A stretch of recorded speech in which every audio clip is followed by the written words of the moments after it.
نحمده ونصلي على رسوله الكريم اما بعد فاعوذ بالله من الشيطان الرجيم بسم الله الرحمن الرحيم ان الذين يلحدون في آياتنا لا يخفون علينا صدق اللہ العظیم۔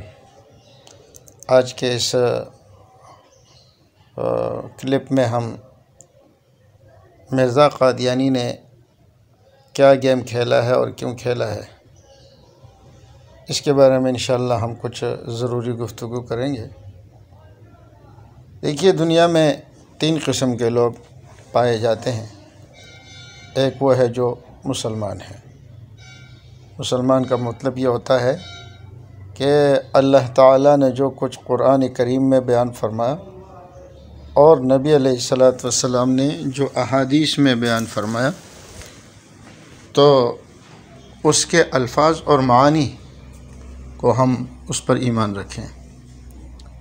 تو یہ الفاظ قرآن کریم کے ہیں اور اس کا معنی وہی ہے جو ہمارے اسلاف سے منقول ہے اور صحابہ کرام سے لے کر کے ہم تک جو مفہوم اس کا سمجھا گیا ہے وہ ان الفاظ کو بھی اللہ کے جانتے ہیں اور اس معانی کو جو امت نے سمجھے ہیں اور پیغمبر علیہ الصلوۃ والسلام نے بتایا ہے تو اسے وہ لوگ تسلیم کر لیتے ہیں۔ ایسے لوگ مسلمان کہتے ہیں۔ اور قرآن کریم میں جگہ جگہ ان کا ذکر ہے، ان الذین آمنوا وعملوا الصالحات وغیرہ وغیرہ۔ دوسرے وہ لوگ ہیں جو نہ الفاظ کو مانتے ہیں اور نہ ان معانی پر یقین کرتے ہیں۔ تو ایسے لوگ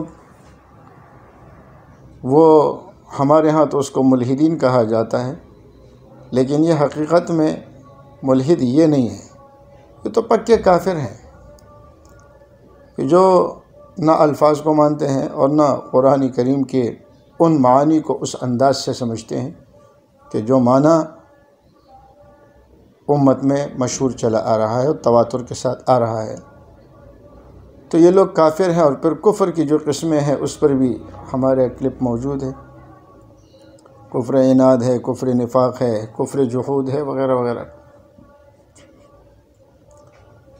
تو آج کل جو ایتھیسٹ لوگ ہیں یہ حقیقت میں کافر ہے، لیکن ان کے اوپر ملحدین کا اطلاق ہوتا ہے، اور جب ہم ملحد کا لفظ بولتے ہیں تو ہمارے ذہن میں فوراً ایتھیسٹ کا ذکر آتا ہے، جس کو نیچری بھی کہا جاتا ہے، جو کسی مذہب کو ماننے والے نہیں ہیں۔ اور جو کسی مذہب کو ماننے والے ہوتے ہیں، کسی دین کو ماننے والے ہوتے ہیں، وہ اگر قرآن کریم کا انکار کرتے ہیں تو الفاظ کا بھی انکار کریں، معنی کا بھی انکار کریں، تو ظاہر ہے کہ وہ مسلمان نہیں ہے اور وہ ملحد بھی نہیں ہے، بلکہ وہ پکے کافر ہیں۔ تو جن کو ہم ملحد کہتے ہیں یہ حقیقت میں پکے کافر ہے، لیکن ایک اصطلاح ان کے بارے میں مشہور ہو گئی ہے۔ تو چاہے وہ یہودی ہو، عیسائی ہو، ہندو ہو، سکھ ہو، جو الفاظ کا بھی انکار کرے اور معنی کا بھی انکار کرے تو یہ کافر ہے، کفر عناد ہے۔ اور تیسری جو قسم ہے وہ الحاد کی ہے۔ یہ سب سے خطرناک چیز ہے۔ الحاد کا مطلب کیا ہوتا ہے کہ وہ قرآن کریم کے الفاظ کو تو مانتا ہے، تسلیم کرتا ہے کہ جو کچھ قرآن کریم میں اللہ نے ارشاد فرمایا یہ الفاظ بالکل اللہ کے ہیں، لیکن اس ترجمے کو اور معنی اور مراد کو وہ نہیں سمجھتے کہ جو امت میں متعارف چلا آ رہا ہے، تو ایسے لوگوں کو ملحد کہا جاتا ہے۔ اصل میں لحد جو قبر کی ایک صورت ہوتی ہے، آپ نے دیکھا ہوگا عرب لوگ وہاں پر زیادہ لحد ہی بناتے ہیں، ہمارے ہاں شق ہوتی ہے۔ تو لحد یہ ہے کہ قبر کو کھود دیتے ہیں، پھر قبر کے ایک طرف سے اندر سے ایک دیوار کی طرف سے کھڈا کر کے مردے کو وہاں پر رکھا جاتا ہے۔ تو چونکہ سیدھی آپ کی جو کھدائی ہوتی ہے، آپ اس کھدائی سے ایک طرف کو کھڈا بنا دیتے ہیں تو وہ لحد کہلاتی ہے۔ دائیں طرف جو کھڈا بنا دیتے ہیں اور مردے کو نیچے اترنے کے بعد دھکیل دیتے ہیں لحد کی طرف، تو یہ لحد کہلاتی ہے۔ تو اسی طریقے سے جو ملحد ہوتا ہے وہ قرآن کے الفاظ کو تو مانتا ہے، لیکن وہ قرآن کریم کے معانی اور مفہوم میں عام امت کو چھوڑ کر دوسری طرف چلا جاتا ہے۔ تو یہ جو الحاد والی صورت ہے، اس میں امت کا جو متواتر طریقہ چلا آ رہا ہے، یہ اس سے منہ پھیر لیتا ہے اور کوئی اور معنی اس کا بنا لیتا ہے۔ یہ ملحد جو ہوتا ہے یہ سب سے زیادہ خطرناک ہوتا ہے، اور خطرناک ہونے کی جو وجہ ہے وہ بنیادی طور پر یہ ہے کہ یہ قرآن کریم کی آیتیں پڑھتا ہے، یہ نبی علیہ السلام کی احادیث پڑھتے ہیں۔ تو اب لوگوں میں بھی بڑی الجھن ہو جاتی ہے کہ جی وہ بھی قرآن پڑھتا ہے، یہ بھی قرآن پڑھتا ہے، میں کس کی مانوں؟ تو آسان سی بات ہے کہ جو قرآن کریم کا وہ معنی بیان کرتا ہے جو امت میں تواتر کے ساتھ چلا آ رہا ہے، تو وہ معنی درست ہوگا۔ اور ان 1400 سالوں میں اگر کوئی شخص ایسا معنی بیان کرتا ہے جو امت نے کبھی سمجھا ہی نہیں ہے، تو ہم اس معنی کو ردی کی ٹوکری میں ڈالیں گے۔ ان کی مثال حضرت مولانا محمد یوسف لدھیانوی شہید رحمۃ اللہ تعالی علیہ، جو ہمارے شیخ تھے، تو انہوں نے ان کی بڑی اچھی مثال دی ہے۔ فرمایا ایک وہ شخص ہے جو بکرے کا گوشت بیچتا ہے، اور ایک وہ شخص ہے جو سور کا گوشت بیچتا ہے، لیکن اس کے اوپر لکھا ہوا ہے کہ یہ سور کا گوشت ہے۔ تیسرا وہ شخص ہے جو سور پر بکرے کا لیبل لگا دے اور وہ سور کا گوشت بکرا کہہ کر بیچے، تو آپ بتائیں کہ ان میں سب سے بڑا مجرم کون ہے؟ تو ملحد جو ہوتا ہے اس کی مثال اس کی ہے کہ جیسے کوئی شخص سور کے اوپر بکرے کا لیبل لگا لے، تو ایسا شخص ہر لحاظ سے مجرم کہلائے گا، یہ دھوکے باز ہے، یہ فراڈی ہے، اور اس بات کے قابل ہے کہ اس کی دکان کو بند کر دیا جائے، اسے گرفتار کیا جائے، اسے سزا دی جائے کہ وہ مسلمانوں کو دھوکہ دے رہا ہے۔ تو قادیانیوں کا جو معاملہ ہے یہ صرف کافر نہیں ہے، بلکہ یہ کفر کی جو قسم ہے ملحد، یہ وہ ہے، اور اس قسم کے کافر کو زندیق بھی کہا جاتا ہے، کہ جو اپنے کفر کو اسلام کہے، اسلام قبول نہ کرے، بلکہ جو اس کا کفر ہے وہ اس کفر کو اسلام کہے۔ مثلا دیکھیں یہودی ہے، ٹھیک ہے، ہمارا ان سے کوئی جھگڑا نہیں ہے، وہ کافر ہے اور وہ اپنے آپ کو کافر تسلیم کرتے ہیں، تو ٹھیک ہے، کافر ہے، خود کو کافر تسلیم کر رہے، ہندو بھی کر رہے، عیسائی بھی کر رہے، کوئی اپنے آپ کو مسلمان نہیں کہتا۔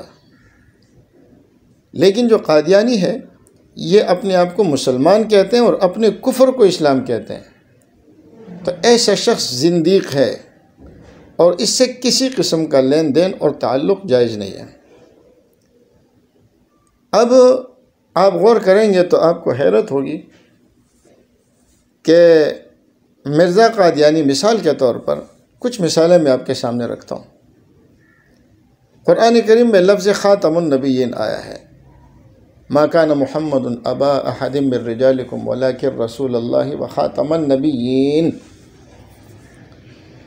نبی علیہ السلام کے زمانے سے صحابہ، تابعین، تبع تابعین، فقہاء، محدثین، متکلمین، صوفیاء، ہر طبقے کے لوگوں نے مرزا قادیانی کے تک اس کا مفہوم یہی لیا ہے کہ اس کا مراد ہے آخری نبی، کہ آپ علیہ السلام کے بعد دوسرا کوئی نبی نہیں آئے گا۔ لیکن مرزا قادیانی نے یہاں آ کر خاتم کے معنی بدل دیے، اور کبھی تو خاتم کے معنی افضل کے کر دیتے ہیں، جیسے خاتم المحدثین، خاتم الشعراء وغیرہ وغیرہ، خاتم الخطباء۔ تو اس کا مطلب یہ ہے کہ نبی علیہ السلام سب سے افضل ہے، یہ مطلب نہیں ہے کہ آپ کے بعد کوئی اور نبی آئے گا نہیں۔ خیر، یہ موضوع دوسرا ہے۔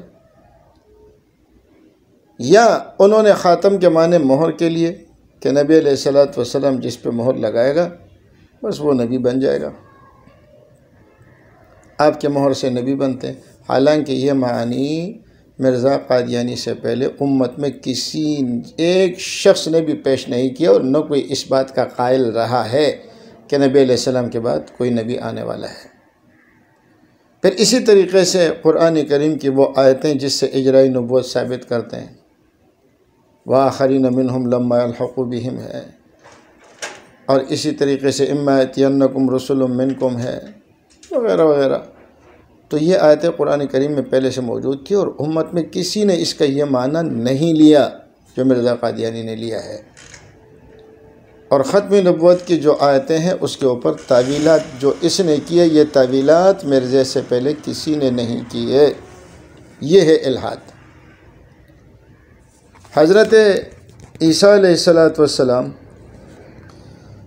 تو جیسے میں نے عرض کیا، حضرت عیسیٰ علیہ السلام ان کے حیات پر ساری امت کا اتفاق تھا، اور یا عیسیٰ انی متوفیک و رافعک الیہ، اس کا معنی امت نے یہی بیان کیا، ہم آپ کو پورا کا پورا روح مال جسم لینے والے ہیں۔ فلما توفیتنی کا مطلب بھی امت نے کچھ اور سمجھا، جب آپ نے مجھے اوپر اٹھایا۔ لیکن مرزا قادیانی نے حیات عیسیٰ پر جو دلائل تھے جن سے حیات عیسیٰ ثابت ہو رہے، اور امت جس چیز کو سمجھتے رہے، مرزا قادیانی نے اس رائے کو چھوڑ دیا، اس میں تعویلات شروع کر دی، اور وفات جن دلائل سے انہوں نے ثابت کرنا شروع کر دی، تو یہ معنی پہلے کسی نے بھی وفات کا نہیں لیا جو مرزا قادیانی لے رہا ہے۔ صرف علماء کے عبارات میں گڑبڑ کر کے اور ان کے اجرائے نبوت یا ان کی طرف وفات مسیح کی نسبت کرتے ہیں، تو دیکھیے یہ الحاد ہے۔ اور پھر حضرت عیسیٰ علیہ السلام آئیں گے، اور نبی علیہ السلام نے فرمایا والذی نفسی بیدہ لیوشکن ان ینزل فیکم عیسی ابن مریم حکما عدلا، پوری تفصیل ہے، ابو داؤد شریف کی روایت ہے۔ وہاں نزول سے کیا مراد لے رہا ہے، یہ عیسیٰ ابن مریم سے کیا مراد لے رہا ہے، اور حکم عدل سے کیا مراد لے رہا ہے، پھر اس کے بعد یضع الحرب سے کیا مراد لے رہا ہے، دجال سے یہ کیا مراد لے رہا ہے۔ امت جس موضوع پہ چلی آتی تھی، اور دجال سے جو، اس پہ ہمارے کلپ بھی موجود ہے جس میں 3 کلپوں میں ہم نے دجال کی بحث کی ہے، تو مرزا قادیانی خود یہاں پسا ہوا ہے، دجال کے متعلق تقریباً 20 اقوال ہیں۔ اسی طرح دابۃ الارض کے بارے میں امت نے کیا سمجھا ہے، مرزا قادیانی کبھی کہتا ہے یہ طاعون کا کیڑا ہے جس کو دابۃ الارض کہا جاتا ہے، اور کبھی کہتا ہے کہ اس سے مراد علماء ہیں متکلمین کے کہ جو اسلام کا دفاع کریں گے۔ حضرت عیسیٰ علیہ السلام لد کے مقام پر دجال کو قتل کریں گے، تو کہتے ہیں لد سے مراد لدھیانہ ہے جو انڈیا میں ہے، اور دجال سے مراد نعوذ باللہ علماء حق مراد لیا، مولانا ثناء اللہ امرتسری رحمۃ اللہ علیہ کو مراد لیا، اور قتل کرنے سے مطلب یہ ہے کہ وہ ان کے عقائد کا جواب دیں گے، اور میں نے لدھیانہ میں مولانا امرتسری رحمۃ اللہ علیہ کو جواب دے دیا، تو گویا میں نے دجال کو قتل کر دیا۔ یعنی ایسی چیزیں کہ عام امت نے اس چیز کے بارے میں کبھی سوچا نہیں، لیکن مرزائیوں نے اس سے وہی مراد لیا جو عام امت کے مراد کے خلاف ہے۔ اور پھر کمال یہ کہ مرزے نے اپنے لیے جو معیار بنایا احادیث کے رد اور قبول کے لیے، تو وہ معیار مرزے نے یہ بنایا تھا کہ جو میرے نظریات کے مخالف ہو یا قرآن کے مخالف ہو تو ہم اس حدیث کو رد کر دیں گے۔ پہلے تو بخاری کا بھی کہا تھا، لیکن جب دیکھا کہ بخاری شریف میں حضرت ابو ہریرہ رضی اللہ تعالی عنہ نے روایت پیش کی ہے حضرت عیسیٰ علیہ السلام کے وفات پر، انہوں نے باقاعدہ قرآن کی آیت پڑھی حضرت عیسیٰ علیہ السلام کی حیات پر کہ عیسیٰ علیہ السلام آئیں گے آسمان سے، اور پھر اس پر آیت پڑھی، اور اس آیت میں یہ بات ثابت کی کہ وَإِن مِّنْ أَهْلِ الْكِتَابِ إِلَّا لَيُؤْمِنَنَّ بِهِ، تو اب بخاری کو بھی بیچ سے نکال دیا، صرف اپنے اور قرآن کے، اور قرآن کے بارے میں اس کم وقت کا عقیدہ یہ ہے کہ قرآن میرے اوپر دوبارہ نازل ہوا، اور قرآن کا جو معنی مجھے سمجھایا گیا یہ پہلے کسی کو سمجھ میں نہیں آیا، بلکہ واضح طور پر لکھا ہے کہ اگر دجال یا دابۃ الارض وغیرہ نبی علیہ الصلوۃ والسلام پر مخفی ہو جائے تو کوئی تعجب کی بات نہیں ہے۔ گویا نبی علیہ الصلوۃ والسلام اپنے دین کو کامل نہیں کر پائے تھے، نعوذ باللہ، اور مرزے نے آ کر کے نبی علیہ الصلوۃ والسلام کے دین کو اس نے کامل کر دیا اور مکمل کر دیا۔ تو دیکھیے یہ قرآن بھی پڑھتا ہے، یہ حدیث بھی پڑھتا ہے، لیکن غلطی کیا ہو رہی ہے کہ جو قرآن و حدیث کا معنی اور مفہوم اسلاف نے سمجھا ہے وہ اس کے خلاف کر رہا ہے، اور اسی کو الحاد کہا جاتا ہے، اور یہ ملحد یہ تمام کافروں سے سب سے خطرناک کافر ہے۔ تو ایک ضابطہ یہ ذہن میں رکھیں، کوئی شخص اگر قرآن کریم کی آیت پیش کرتا ہے اور اس کا مفہوم ایسا بیان کرتا ہے کہ جو امت کے عام طریقے کے خلاف ہو، یا احادیث کا وہ مفہوم بیان کرتا ہے جو امت کے مفہوم متواتر کے خلاف ہو، چاہے وہ کتنا ہی خوبصورت کیوں نہ ہو، ہم اسے قبول نہیں کر سکتے۔ قرآن کریم کی، جیسے میں نے اس سے پچھلے کلپ میں عرض کیا تھا کہ سب سے پہلے کیا ہے، قرآن کی تفسیر بالقرآن، اور تفسیر القرآن بالقرآن، تفسیر القرآن بالحدیث، پھر اس کے بعد صحابہ کرام نے جو سمجھا ہے اس کے مطابق، پھر امت نے جو تفسیر کی ہے اس کے مطابق۔ آج اگر ہم کوئی ایسی تفسیر بیان کرتے ہیں، پہلے بھی ہم اس کے بارے میں عرض کر چکے ہیں کہ جب بھی کسی آیت کو قادیانی یا کسی اور ملحد کی طرف سے آپ کے سامنے پیش کیا جائے تو آپ اس کے سیاق اور سباق کو ضرور دیکھا کریں۔ ایک ملحد جس کا پہلے میں نے حوالہ دیا اور اس پر کلپ بھی موجود ہے، وہ یہ کہہ رہا تھا کہ وَقْتُلُوهُمْ حَيْثُ ثَقِفْتُمُوهُمْ، اور اس کا مطلب وہ یوں بیان کر رہا تھا کہ قرآن کریم کہتا ہے کہ تمہیں مشرک جہاں بھی ملے اسے قتل کر دو۔ یہاں یہ نہیں بتایا کہ کون سے مشرک کو قتل کرو، بس جہاں بھی تمہیں مشرک ملے اس کو مارو اور اس کی بیوی کو باندھی بناؤ، اور چیلنج پہ چیلنج دیا جا رہا تھا۔ میں نے پہلی مرتبہ اس قسم کی جو ایتھیسٹ تھے ان سے واسطہ پڑا تھا، تو میں ان کے چینل میں گھسا اور میں نے کہا جی مجھے یہ بتائیں، آپ وَقْتُلُوهُمْ کا ترجمہ کریں۔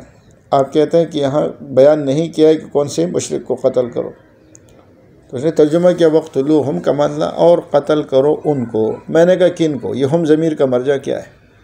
ہم ضمیر سے کون مراد ہے؟ تو اب ظاہر ہے کہ پیچھے جانا پڑے گا۔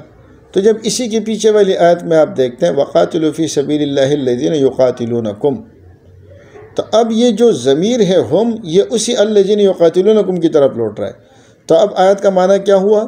وَاقْتُلُوا الَّذِينَ يُقَاتِلُونَكُمْ حَيْثُ ثَقِفْتُمُوهُمْ، جو تم سے قتال کرتے ہیں تو ان کو قتل کرو جہاں کہیں بھی پاؤ۔ دیکھو اسی ہم کے اندر موجود ہے کہ کون سے مشرک کو قتل کرو، اور پھر اس کے بعد آگے 5-6 قرائن اور بھی موجود ہے، لیکن یہ دھوکے دیتے ہیں، یہ سیاق و سباق کو نہیں دیکھتے۔ یہ وَلَٰكِن رسول اللہ وخاتم النبیین کی آیت کو پڑھیں گے، لیکن اوپر سے حضرت زید کی نکاح کا، ان کے زوجہ سے نکاح کا جو مسئلہ آ رہا ہے اس کی طرف نہیں دیکھیں گے۔ فَلَمَّا قَضَىٰ زَيْدٌ مِّنْهَا وَطَرًا زَوَّجْنَاكَهَا، اس کو نہیں پڑھیں گے۔ اگر آپ وہاں سے پڑھیں گے تو آپ کو مفہوم سمجھ میں آ جائے گا، اس پر بھی ہمارا کلپ موجود ہے۔ اسی طرح یا عیسیٰ انی متوفیک اور رافعک الیہ پڑھیں گے، لیکن وَمَكَرُوا وَمَكَرَ اللَّهُ کو نہیں پڑھیں گے، اس لیے کہ وہاں قرینہ پایا جاتا ہے کہ یہاں توفی سے کون سی توفی مراد ہے۔ تو یہ ہوتا ہے الحاد، کہ جو قرآن کریم کو پڑھ کر کے قرآن کریم کے معنی اور مفہوم کو وہ اپنے اوپر فٹ کرتے ہیں، اسی چیز کو الحاد کہا جاتا ہے۔ اور اس کی مثال وہی ہے کہ جو نعوذ باللہ ثم نعوذ باللہ کوئی شخص وہ سور کے گوشت کے اوپر بکرے کا لیبل لگائے۔ تو ان چیزوں سے عام مسلمانوں کو متنبہ کرنا بہت ضروری ہے، ورنہ ایک عام شخص وہ متاثر ہو جاتا ہے کہ جی دیکھیں یہ قرآن کی آیتیں پڑھنا ہے اور اس کی ایسی تشریح بیان کر رہے جو تشریح پہلے کسی نے کی ہی نہیں ہے، اور یہ میرے سمجھ میں آ گئی۔ آپ کا سمجھ جو ہے وہ دین کے لیے معیار نہیں ہے۔ جو آپ کو اچھا لگے، تو ہمارے آج کل کے اسکول کالج کے طلبہ یہ کہتے ہیں بس جو مجھے اچھا لگے۔ بھائی تجھے کیا اچھا لگے؟ تجھے اچھا لگنا یہ دین کو سمجھنے کا معیار نہیں ہے۔ معیار کیا ہے کہ ہمارے اسلاف نے، اکابر نے، امت نے اس کا کیا معنی سمجھا ہے۔